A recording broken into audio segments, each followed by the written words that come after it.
in Tampa. This is Green Tag Theme Park in 30. I am Philip, and I'm joined, as always, by my co-host, Scott Swenson of Scott Swenson Creative Development. And on Green Tag, we look at the top theme park news from each week and discuss kind of why it matters to you and break it down. Last week, we were at Transworld's Halloween Attraction Show. So there was some news that we missed because we were, eclipsed by the Halloween craziness. And we did our whole show dedicated to that last week. So this week we're going to catch up a little bit. And I think there's been Disney announcements that have come out in the past 2 weeks, and we're going to lump them all kind of together into, I think, one story. And if I'm to break the story down, in essence, it is Bob Iger is facing a proxy battle on the board with an activist investor who is trying to replace the board. And as part of his Bob's kind of like campaign to justify the direction that they are taking, he has been going around and kind of revealing a little bit more about his strategy and giving presentations and talking to a few groups. And from all of these, we see a clearer picture as to what he's trying to do here with the company and specifically with the theme parks division. He's talked about other things in these talks. We don't want to go into all of it, but this theme park division specifically, essentially he's honing in on this concept that there's so much expansion that they can do at all of their parks. And that because the parks are so profitable, that ergo they can expand, and that the company is actually in a great position. I mean, that's his spin, right? Is that look at how profitable the parks are, which is true. And there's expansion opportunities in all of our parks. And if you multiply the expansion times the profit, then we have so much untapped potential. And that is what I'm bringing to you. I am bringing the development of untapped potential. That's kind of, I think, the gist of the theme park portion of his speeches anyway. And a big piece of that, though, which I think he doesn't really mention, is that not all the expansions are approved yet. Although one is getting close, and that one is Disneyland Forward. The Disneyland Forward, that was a big news that came out this past week, is that the Anaheim Planning Commission voted 5-1 this past week to recommend Disneyland Forward proposal to the Anaheim City Council. And of course, the next and final step for that is to be approved by the Anaheim City Council. And they're going to vote on that next month. So even though this seems to be a big portion of kind of Bob's like strategy for shareholders and whatnot, it still does need to be, that final leg needs to be approved. But it would be almost a $2 billion investment in that area. And essentially what they're going to do is take the parking structures, rezone that area so they can redevelop that land. Sorry, not parking structures, parking lots. Take the parking lots, rezone that area so they can redevelop them into themed experiences. They will build an extra parking structure to make up for the loss in parking, but essentially expand the footprint of that area. And he already did tease, actually, one of the things he brought up in one of his speeches to the Morgan Stanley Technology, Media, and Telecom Conference was that the Avatar area was going to be a whole land that will come to Disneyland. He didn't explicitly say whether or not that's going to be part of Disneyland Forward or not, but he didn't say, he just didn't say where it was going to be. Or he just said that previously it was going to be an experience and clarified that it was going to be a land. So I'm making the assumption that's going to be part of that expansion, because I don't know where else they would put an extra land. Like, where are you going to put an extra land, Bob? If you don't get the Anaheim City Council doesn't approve this. I think that's the gist of it. The only thing I was surprised at, just as a local, I kind of was a little surprised at how quickly the Disneyland Forward thing was moving, because in the past it has not moved that fast. It has faced a lot of criticism. And actually, I talked to a few of my friends that are in the area and that also cover this. And I think the theory we're settling on is that actually the pandemic helped in this regard, because after the pandemic, Anaheim realized how much Disney actually means to the local economy. And so now they are a little bit more willing to compromise than they were in 2019 and the previous times where the expansion suggestions have failed. So I actually think this has a good chance of going forward to become Disneyland Forward and start development. So that's Disneyland in a nutshell. Scott, tell me what you think. Yeah, I don't know how Anaheim specifically works, but generally speaking, if a good sort of planning council or planning committee, planning commission recommends something before the city council, 90% of the time it goes through. Yeah. At least that's been my experience in other locations. The other thing that I think is important to recognize here is I think you're absolutely right. For those of you who are just listening, you probably heard my head rattle as I was nodding intently when Philip was saying that this actually is could be considered a positive fallout of COVID, is to recognize, wait a minute, we do need Disney, and we need to make up for the loss that Disneyland and California Adventure Mm-hmm. and that Disney resort area brings to Anaheim. I think I think when you have a park that has been there for so long and it has, in essence, grown up with the neighborhood, so to speak, I don't think people get a full understanding. I mean, they think they do, but they don't get a real full understanding of how global that one little part is in their neighborhood. That those few little blocks there. Mm-hmm. I'm oversimplifying, but I don't think they understand how important those are. To bringing in not just a fun place to go on a Friday night, but how much they bring in from tourism, how much they bring attention to the area, and how much they bring money Mm-hmm. into the area. It's exactly what happened. It's exactly what happened in Florida. But the difference is they had already seen the proof of concept in California, and they thought, well, we've got proof of concept, now let's expand it. Now let's make it bigger. So, they bought up swampland and farmland and came to a sleepy little part of Florida and made it, for a while there, the number one destination in the United States when it came to tourism. So, yeah, I think you're right. I think that they recognized, oh, holy crap, we need to be a little nicer to the Disney park, because they're being really nice to us. I also think it's interesting though, because they're not. The reason I think this is going to go through quickly is because they're not really looking to, from what I saw on the maps, and I haven't looked at it in great detail, but the majority of the land they're talking about is not really taking over new land. It's just rezoning existing Correct. land that, is sitting, I won't say dormant, but is not being utilized to its fullest potential. And as I always try to put this in the consumer's eyes, I would actually prefer to have a parking garage because it means I have to take either fewer shuttles or walk less. Mm-hmm. So I love parking structures. I love them. What Disney has done in Florida with Disney Springs or downtown Disney, that area, makes it so much more pleasant, so much easier. What Universal Studios has done here in Florida with their parking garages, yes, they're still a ways from the parks, but they take up a significantly smaller footprint and seem to be far more efficient in that route. So, more fun stuff to do, less flat pavement. Yeah, essentially, I think there is something, I think, to Bob's, concept there, obviously. I mean, right, he's not, Well, yeah, I mean, let's build upon our successes. Yeah. You don't say, you know what, we're really sucking wind in this area of the company. Let's invest tons and tons of money there, because we know it's not working. But it's something that is well, I don't know how to put it, but it's not.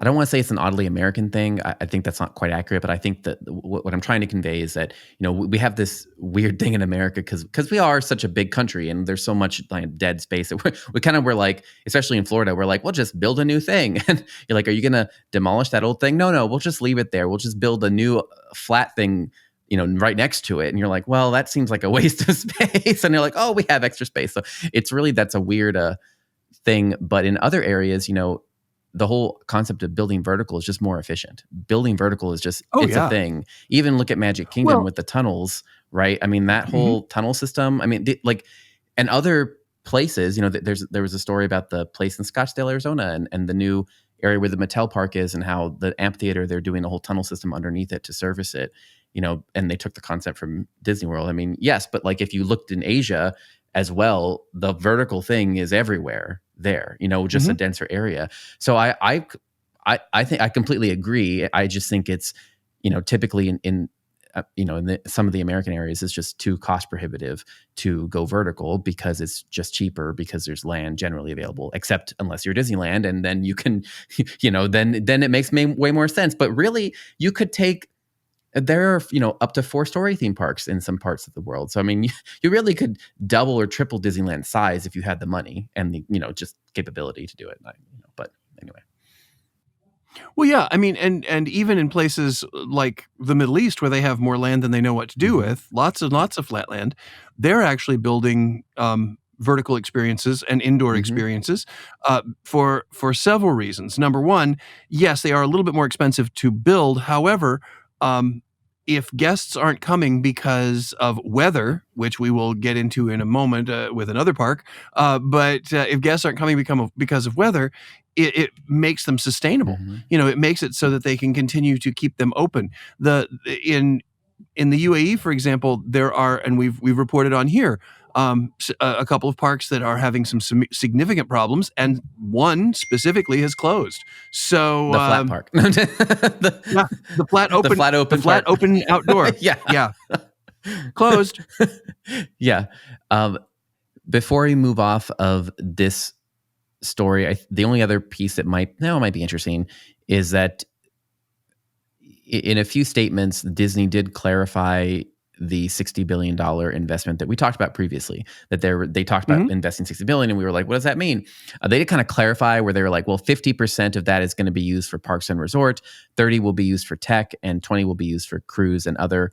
And then they added to that, saying they were going to use that money specifically to accelerate storytelling by utilizing our wealth of intellectual property, great, expanding our footprint, which we talked about, and investing in innovative technology, and then reaching new fans around the world. So a whole lot of vagary, and nothing, because we have no, like, what is tech and maintenance? I mean, like, I'm glad they're maintaining stuff. That's great. But I also think when you think of poor maintenance, I don't always think of Disney. I think of, like the Six Flags rides that can't no longer do the 3D, so I think, I'm like, I don't, it's interesting to know those numbers, but just, I don't know, Scott, I just was like, okay, it sounds like nothing. Yeah.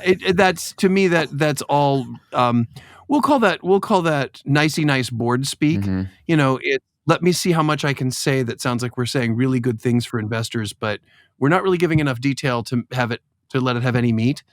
Because I could say, even about my company, yes, I'm investing in my company and to find new and different ways to create innovative storytelling, as well as trying to develop the latest technology, and I will continue to invest in the reach and breadth of my client base. Well, okay, all of that is duh.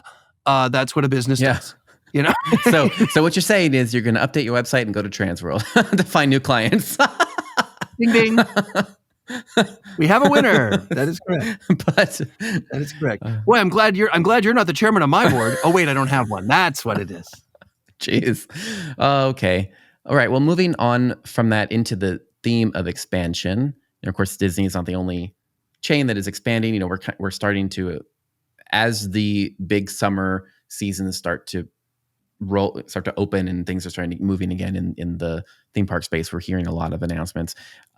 One of which comes from Kentucky Kingdom, which said that it's going to open for an additional 24 days this fall, and it'll do a new event called Christmas at Kentucky Kingdom, which will feature holiday decorations, including 1 million lights, as well as 3 themed areas. And Herschend is investing $8 million on the new event, which will be included in 2024 passes. So essentially, opening for 24 extra days, adding a new Christmas event, and that new Christmas event is going to cost $8 million, and they're just going to include it and kind of, I guess, amortize that cost, through the season passes, but also, through the year and through ticket sales, of course, and multiple years, because it's going to be a long-term investment, I would assume, would hope, fingers crossed. I was surprised that they would invest so much, in an event in this region. But I think it's exactly what Scott always says, which is that, you don't want to, I think Herschend's not the type of company that will launch an event half-heartedly, right? It's like, right. Even though it's in a market that is less competitive, than an LA market per se, they wouldn't, I don't think they would want to, well, it's the same they think did with Halloween at Hershey Park, where they launched it great from day one. So. Yeah, you have to, there is a I will call it convoluted because I've never ever in 30 plus years seen it work. But there's a convoluted idea that says, well, we like this idea, but we're not going to fully fund Yeah. it because we really want to like half fund it and see if it works. Well, you know what? If you half fund it, it's not going to work because you're not giving it a true proof of concept. I'm not saying that you shouldn't do your homework and you shouldn't go at things intelligently, but a half-funded great idea is a bad idea. Yeah. It's just that simple. So you can continue to say all you want, and usually what that means is that the company itself doesn't want it to succeed, so they're going to throw money at it to placate, and just so they can say, well, that doesn't work. Well, that doesn't work. We tried that and it didn't work. Yeah, you tried it. You tried to do an $8 million event with a $3 million investment. You're right. It didn't work. It's sort of like trying to buy a $30,000 automobile with $15,000. You're going to get a crap car. It's that simple. Scott, as someone who just taught a class on Christmas and who is kind of in this in this realm, how does this budget align with other? I mean, like, what is this budget like comparatively to other Christmas parks? This is robust. They are not tiptoeing in. They are going in. Now, granted, it's to cover 24 nights, and I'm not sure whether this $8 million I'd have to, sort of pick apart the budget a little bit to see if this includes the additional labor it's going to take, or if this is just their capital investment, or how it's being broken down between capital expense and labor. There's all of those elements, but this is not a timid. This is not a timid approach. And, you talk about because it's not in a highly competitive market, but that seems to me to be the perfect opportunity to step in and say, we are going to be the kings of the market. Yeah, we're going to own this market. We are going to step up. We're going to be better than any of the home displays. And I will say, and I just mentioned this in my seminar as well, you have to be careful when you start counting lights. I think counting lights in a Christmas event is a little bit... Like the haunted house counting.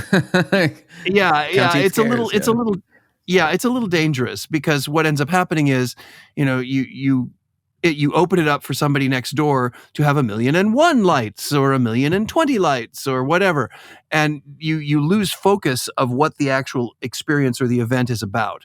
You lose focus that you're trying to build family memories, that you're trying to build traditions with families, and those traditions don't involve math usually. Especially when it comes to counting lights. But that said, they can come in and command this market right now. Yeah. And if they've got, if Herschend has looked at the concept and feels comfortable investing $8 million, as you say, that will be amortized, I'm guessing, over several years, or at least a portion of it. And I think it's a great way to dive in and do full proof of concept to say, yep, we can do it. And, it's kind of a darned if you do, darned if you don't scenario, because as you say, there's not a whole lot of competition. So do they need to spend this much to be the top of the market? And yet the moment it shows that it has any sort of legs, yes, then you're going to immediately have competition. Yes. So you might as well go in saying, yeah, we have the ability to own this market, and we're going to take that opportunity. Yeah. Which I think is great.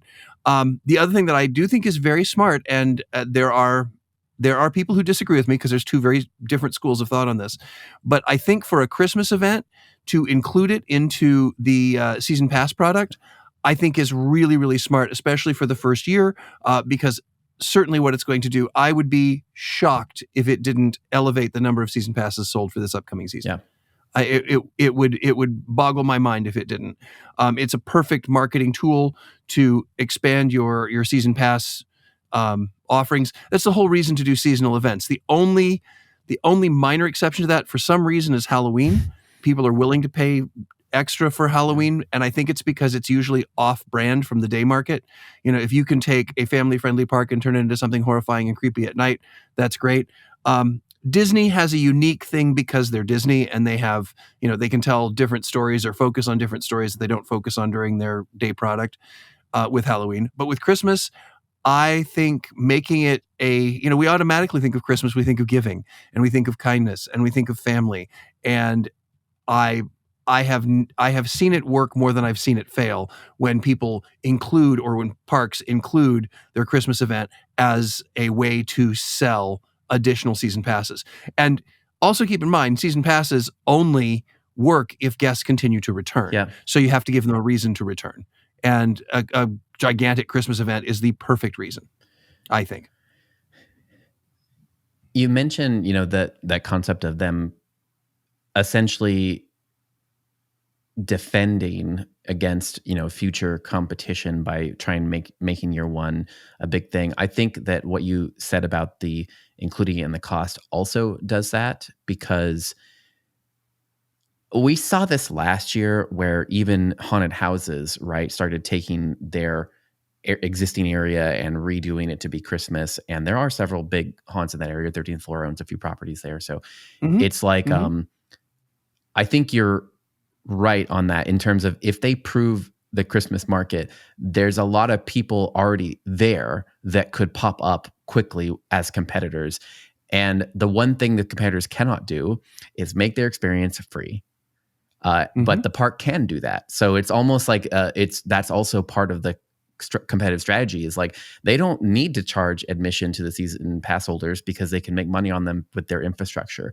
But no other attraction, I would wager to say no other attraction in the city can do that, because every other attraction is a ticket by ticket. And they need to make money on the experience. You need to pay for the experience, but that's not the model of some of these theme parks. And so I think that is their unfair advantage in that respect. So, yeah, well, and you call it an unfair advantage. I would refer to it as a good business practice. It's one of those opportunities where they can come in and say, our season pass holders are already loyal to us, and when it comes time for the holiday season, if they want to come celebrate the holiday season with us, then we need to make sure that they can get in, that they can have a great time, and that they hang out for at least 4 hours so that we can get a meal out of them. Yep. And we need to offer things that we only offer during the Christmas season, and get a good sturdy cup of hot chocolate, and have mom and dad have the opportunity to add a little extra holiday spirit on the side. I mean, you can just take your past membership and massage them and make them feel good about the holiday season, and they will come back and they will spend money. All right. Moving on. So another new experience that was announced that we didn't get a chance to talk about previously is the John Wick experience, which is coming to Area 15 in Las Vegas. Lionsgate Entertainment, the studio behind John Wick films, teased that the new attraction will blend immersive theater and highly themed cinematic environments to create an interactive journey that transcends reality. Sorry for my laughing there for a second. Participants at the John Wick experience will carry out missions as they traverse the Las Vegas Continental within the world of the films. Even if guests aren't part of the action, they can still visit the themed bar and retail store on site. I think if I were to kind of rewrite this, I would be like, Jason Egan from Escape It continues to, build up a competitive advantage to protect himself against Universal by getting another IP right, like in the same area. If you kind of look at the strategy of these people, they're like, oh, we know Universal's going to show up here, and they're going to focus on the horror plus a cocktail and dining thing that they're going to bring. So we are going to find other IPs and come in there and kind of build up, this defensive line here where we have Saw, we have It, now we have John Wick, and we're also adding in themed experiences and bars and cocktails things. So we'll just become an add-on. We'll just mooch off of their marketing and brand awareness to, bring in extra guests. So that's kind of how I read it, but I don't know if that's what they... Yeah, it's very possible. It's very possible. I have a slightly now. I think it's because of some things I'm doing outside of the show, but there are certain buzzwords now that God. I'm getting really tired of hearing. That's why I was giggling. I'm sorry, everybody. And and this has this one little statement has, I think, all of them. Transcend reality, Scott. It's got transcend reality. Sounds like a drug. It's immersive, highly themed cinematic environments. Interactive, transcends reality. These things have just... Maybe they're just going to give everyone ketamine. You're just going to go into a room and they'll just give you... We could save a lot of money. Just play a movie, and it's actually just money. ketamine therapy, but themed to John Wick. There you go. I love it. Actually, they're probably just going to play one of the John Wick movies, and God help us. Okay. And what you hallucinate is what makes it real. That's very cool, and it transcends reality. Yes, it does by definition. Yeah. See, if anyone does that, please give me a royalty. So it's my idea. I called it first. And if anybody does do that, I would just like to say I am in no way endorsing the use of ketamine as a form of immersive experience. Yeah, right. Wink, wink. Okay. So anyway, that's I think all we need to say about that, because it's going to depend, as we always say, on the execution, like what's it actually going to look like. Well, yeah, and we've got expansion after expansion after expansion here, but I think the bottom line and the question that still comes up to all of us is, how are they going to staff all of this stuff? Yes. Because nothing's going away. Yep. Things keep getting added. Disney Forward is going to be huge, adding 24 days of operations to Kentucky Kingdom, new Vegas things that are not necessarily replacing old Vegas things. Yeah. They're just new. And we're already entering, as you pointed out, we're coming into that summer season. So that is our hiring season. And based on the challenges that the projects I've worked on has had in getting and maintaining people, especially in highly competitive areas like Vegas and California, I'm not certain how they're going to do it. I have no idea. Well, obviously they're just hoping to hire people who are laid off because of the AI robots replacing them. I'm kidding. Well, I'm joking. Don't send me hate mail. But unfortunately,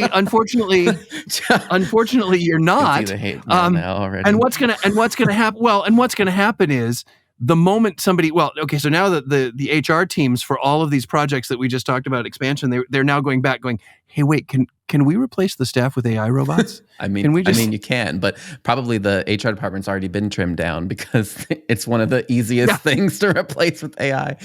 Oh, okay. Because you could just have a chatbot take care of most of your mediations. Anyway, we're not going to go down that road. Okay. Wow. But speaking of staffing, that's a whole other show. I know. I wanted to add some numbers since you brought up the staffing. So a lot of people are hiring for the summer season, and I kind of looked at some of them. King's Dominion, Worlds of Fun, Knott's, hiring thousands of people. Knott's is hiring 2,000, Worlds of Fun 30,000, King's Dominion 2,500. And I kind of tried to look at how the wage packages, kind of where the baseline was. It looks like most of these places are hiring. Well, Knott's is right at minimum.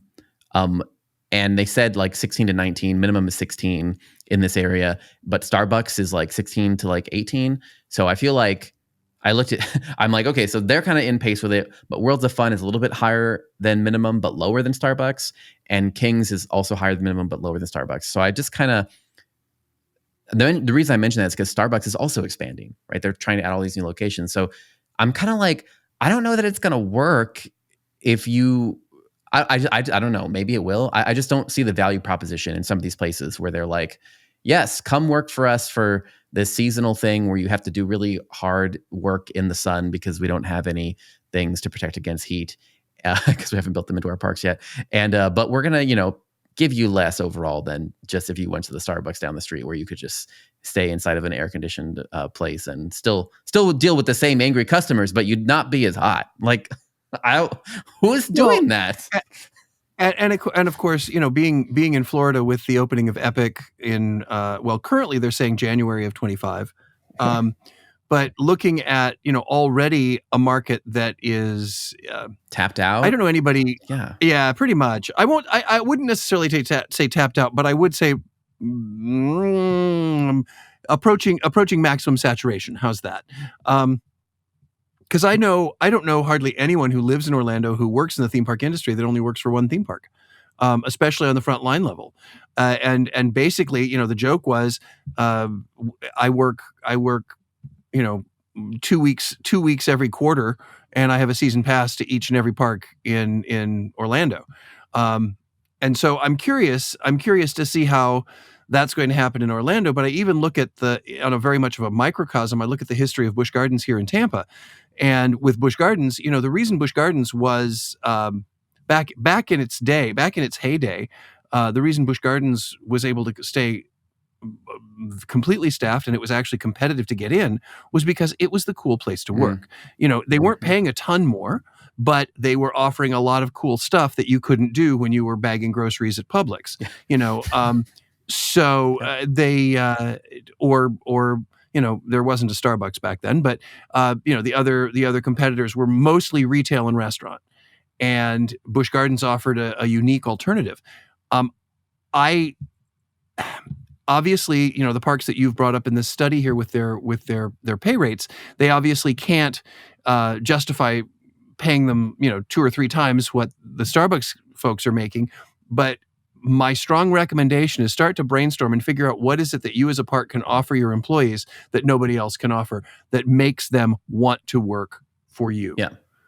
Because I think that's really going to be the key to this whole staffing challenge, and especially considering that, we've mentioned several parks here that are looking to expand and looking to add new experiences, and that means additional labor. That means additional jobs. So just keep that in mind. And also, I would recommend to HR departments to expand your what your ideal employee looks like too. Because I think all too often I've run into parks that are still looking at a very old model of what the ideal theme park is, specifically when it comes to age. So please keep that in mind, because as someone who is now an older employee, as they age out, that doesn't necessarily mean that they lose the ability to be great customer service representatives for your park and great brand representatives for your park. So just keep brainstorming to find ways that don't involve raising the salary to make certain that you hit all your marketing numbers. And I'm sure HR experts are already doing this, but I just want to make sure that we mention it here on the show, because I think it would be irresponsible if we didn't. Speaking of irresponsible, we've already gone over the 30 minutes that we always promise you, but we do that every week. So I'm going to wrap up the show on behalf of Philip Hernandez with Gandam Lighting and the Haunted Attraction Network, and myself, Scott Swenson, with Scott Swenson Creative Development. This is Green Tagged Theme Park in 30. It's been another week, and we'll see you again next week.